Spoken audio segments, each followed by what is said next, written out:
That's the rallying cry for striking LifeLabs workers in Nanaimo today as the rotating job action comes to the Mid-Island. And just trying to have our issues heard and relate to our patients, because this fight is just as much about them as it is us. They say the three main issues boil down to wages, workload, and wellness. The range of disparity is anywhere from 4 to 16%.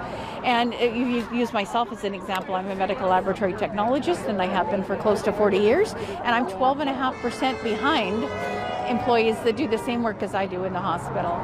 She adds there aren't enough workers, which leads to forced overtime, and that the employer, LifeLabs, wants to cut their sick time by 20%.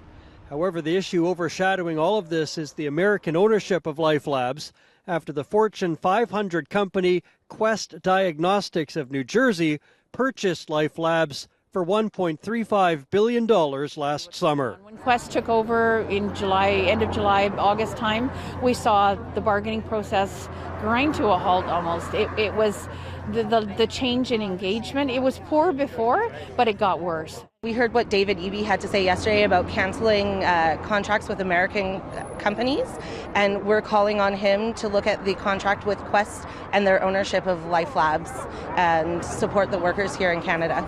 Today, LifeLabs would only say it respects the negotiation process and employees' rights to pursue their interests. We would like to continue to negotiate and work with the union to reach an agreement that is mutually acceptable and reflects the value our employees bring to their roles each day. But they're overworked, tired, and I feel for them. Left in the middle are clients like Ken McAdams of Mill Bay, who came to the rally today.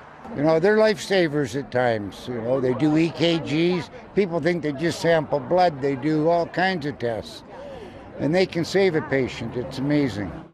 The Ministry of Health says although LifeLabs is owned by an American company, it remains a Canadian incorporated entity, and that the ministry will ensure LifeLabs' compliance with all the provisions of its contract so that the quality, accessibility, and affordability of lab services in BC is not impacted by the company's acquisition by Quest Diagnostics.